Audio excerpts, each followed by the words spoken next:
What's up, bike buddies? Kamusta na kayo? So build time tayo ulit. So I'm sporting a new stand. So hawak ko lang siyang ganyan para selfie stick. But okay. Well, this week ewan ko kung di ba napanood nyo nabaklas ko yung e-stay frame, yung e-stay bicycle, nabaklas natin yon. But now, pati yung BMX na blue, na nabuo natin last time, binaklas din natin yon. We had it repainted, recolored, and we're changing the themes and some parts. So today, we're doing the rebuild. Apart from the frame that I showed you, yung bagong frame, the unboxing natin, apart from that, that maybe will be put in the back burner kasi medyo nahihirapan ako maghanap ng isang pyesa. Kompleto na lahat ng parts niya but except for one na very crucial para mabuo siya. But then again, silipin natin ngayon yung frame and the fork and yung ating build. Wait lang. So closer look, this is our dream build. This is a ProFlex 950 off-road. It's a 1993 if I'm not mistaken. It's a full sus but using an elastomer. So nakabili na ako ng elastomer. Meron na mga pyesa yan. Ang kulang na lang ay ito. Wanna know why? Because this uses a 37mm na headset cup, but it uses a 31.8 na outer diameter ng steerer tube. So this is the original steerer tube. The steerer tube diameter, outer diameter is 31.8. So hindi alam ng nakararami na this exists. Ang alam lang natin is the usual 28.6 for a 34mm na cup. Pero this existed, I think, ang meron nito Cannondale. Sa alam ko na mga brands, Cannondale, ProFlex, and Yosemite. Mga e-stays din, mga odd sizes. So this is a 31.8. The insert is 28.6. This one is the regular oversized na size, which is a 28.6 diameter. So maliit. Now the problem is, hindi ko siya mabuo because I want to use this fork. And if I want to use this fork, it will use a 37mm, which is for this one, 37mm cup, but for a 28.6 na steerer tube diameter, which is hard to find. Parang wala ka na makikita. Ang marami ako is the 37mm that uses a 31.8. Wala yung pang 28.6. It's a conversion. Even Chris King, I emailed Chris King. Discontinued na siya for a long time. So, good luck finding that. So, that's the dilemma. Now, back to the build. Ating BMX na nabuo dati. Chrome siya dati. Pinakulayan ko siya ng iba. I don't want a white color. So, i-reveal natin kung anong kulay niya. And then, I started off with cleaning the mag wheels. So, na-brush ko na yan. So, luminis-linis naman siya. May mga mancha-mancha pa rin, but all good na yan. And then, I got a few parts. So, halo-halo na yung parts dito. And then, the prep for the chain wheel. Yung chain wheel nandun pa. So, chain wheel. Matte ito. Spray na yan ko ng clear para lang to protect din yung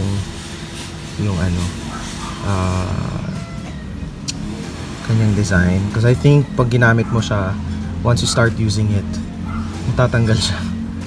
So although parang powder coat siya or etching parang ganun, embossed siya but then again, I cleared it, so now it's good to go.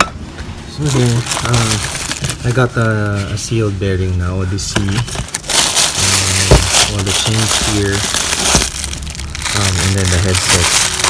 Yung headset papalitan ko, gagawin kong black. So yung sa e-stay, kukuhanin ko, ipapalit ko dito. So ito yung kakabit natin sa e-stay. And the glue.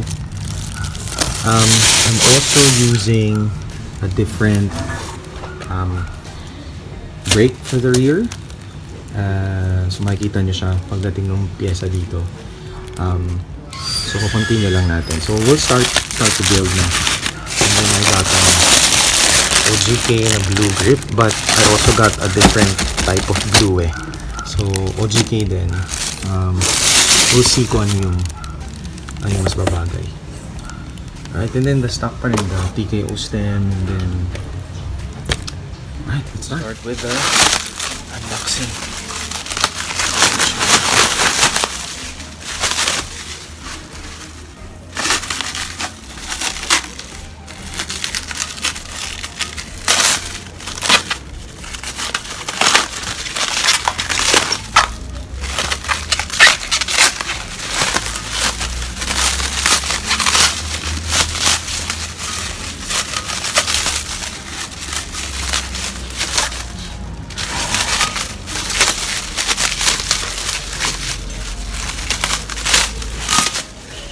Cool. It's a gloss na off-white. It's not white, it's like off-white, light gray. It's nice.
So the finish is really nice. Glossy siya na off-white.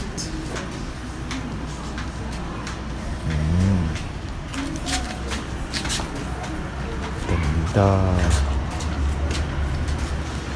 So shoutouts sa MC Garage for the nice coating.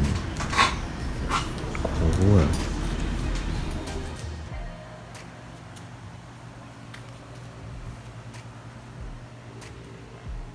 Alright.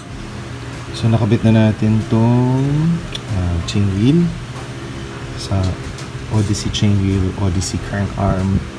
So this is an Odyssey sealed bearing, Dynatron. And then we got our brakes. It's a Vanguard roller cam. It's a Cunningham design. So 80s din yan. Then we have the bike. Let's continue. Right, so update na lang ako once na siguro pag nakatayo na ito. Pero continuation, we have the blue grips. The red grips is for the other bike. So we have the OGK blue grips, which is kakulay din naman niya. Unlike ito kasi very light, but this is for motocross. So I might use this OGK din ito. So I might use this. I'll keep this. Alright, and then we have the pedals. Ito muna hanggat hindi ako nakakahanap nung gusto ko kasi yung steel na parang rat trap or bear trap, pero wala pa tayo nahanap. So ito muna. Alright, install the crank arm. So tigil muna tayo. 2 issues. One, I think I need to change my BB. Kasi pag nagla-lock na siyang ganun, hindi umaabot yung lock nut. So, hindi ko na ilalock ito. Yung lock nut, hindi na siya kumakabit. So, I think papalitan natin yung BB. Second is this. Charan! So, sobrang lapit na niya doon sa frame. So, I guess the plan for this, na to use this is, well, hindi siya gagana. Kasi sa sobrang lapit, hindi mo na makakabitan ng kable. Unless igaganyan mo siya. Hindi siya makakabitan ng kable. Pero sayang, ang ganda kasi nung brakes. So I think merong specific frame na kinakabitan to, kasi yung iba nakikita ko dito siya nakakabit. Ito, so for the specific frame, hindi siya po pwede. Alright? So, tignan natin kung ano pwede mo. Okay, since bomber yung brakes natin, I thought, well, anong pwedeng gawin? So, I have two front Odyssey brake calipers. And then, I have an extra brake caliper na copy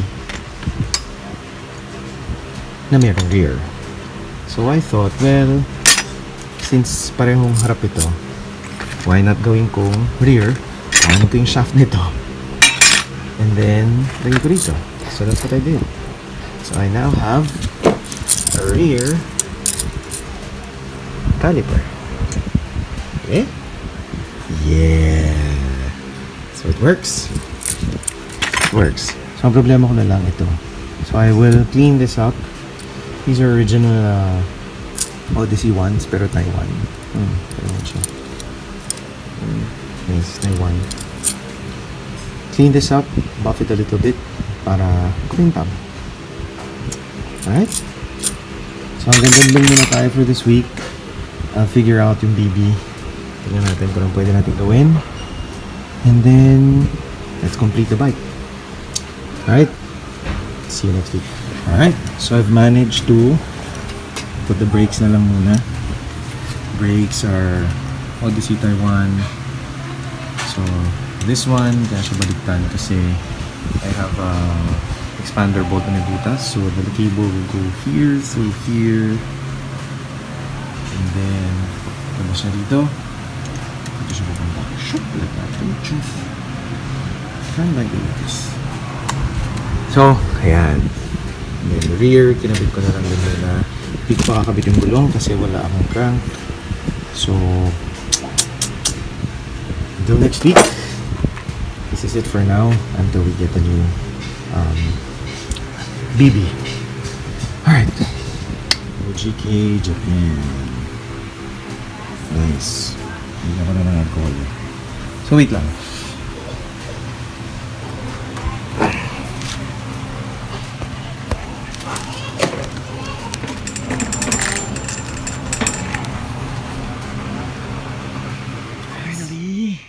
Finally managed to get a BB that will work with the crank. So, ito na siya guys, our rebuild. So more on Odyssey parts.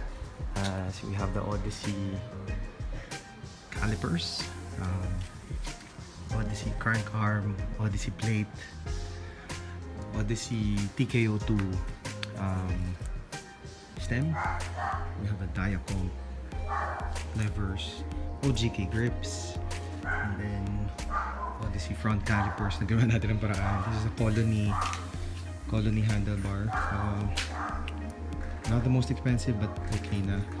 Hindi ko na nilagay dito kasi ito yung nag-iisa kong brake cable. So papalitan natin yan ng maganda-ganda. And then this saddle, this will do for now. I have the Kashimax there, but since pang dito muna. And then we have a GT Chromo seat post, Mongoose seat clamp. And then there it is. Tcharan! Pedals.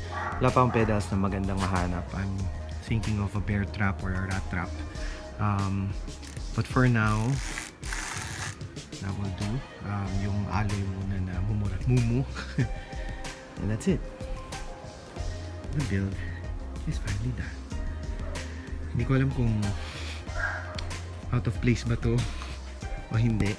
Parang hindi siya nagbe-blend ngayon dun sa bike. So parang I'm thinking medyo dapat white na may tinge of blue, hindi blue na may tinge of white. So we'll see.